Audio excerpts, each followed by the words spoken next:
Jakarta telah menerapkan sejumlah kebijakan untuk menekan penyebaran dan kasus aktif COVID-19. Berbagai kebijakan ini merupakan penjabaran dari kebijakan pemerintah pusat seperti PSBB, PPKM darurat hingga PPKM level 4.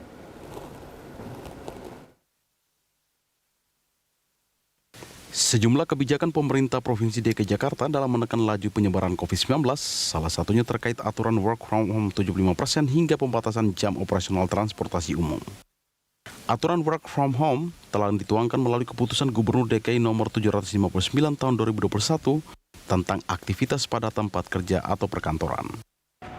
Dalam aturan tersebut dituliskan, tempat kerja atau perkantoran milik swasta, badan usaha milik negara atau badan usaha milik daerah, dibatasi WFH 50% jika berada di wilayah zona kuning atau oranye, sedangkan jika berada di wilayah zona merah, maka WFH diwajibkan 75%. Sedangkan untuk karyawan yang bekerja di kantor atau work from office sebanyak 25%. Selain aktivitas perkantoran, Pemprov DKI juga membatasi waktu operasional kegiatan masyarakat yang dihentikan pada pukul 21 waktu Indonesia Barat. Sementara itu, penyekatan juga dilakukan di sejumlah titik di ibu kota, seiring pembatasan jam operasional transportasi umum. Dari sektor pendidikan, Pemprov DKI juga menghentikan uji coba tatap muka. Pemprov DKI Jakarta juga memutuskan penutupan tempat-tempat wisata demi mencegah penyebaran COVID-19. Selain itu, kebijakan penutupan juga terjadi di rumah-rumah ibadah. Kegiatan-kegiatan peribadatan yang diselenggarakan secara bersama-sama di rumah-rumah ibadat dihentikan sementara waktu. Wakil Gubernur DKI Jakarta Ahmad Riza Patria menyatakan, penerapan sejumlah kebijakan berdampak pada penurunan kasus hingga data kematian akibat COVID-19 di ibu kota.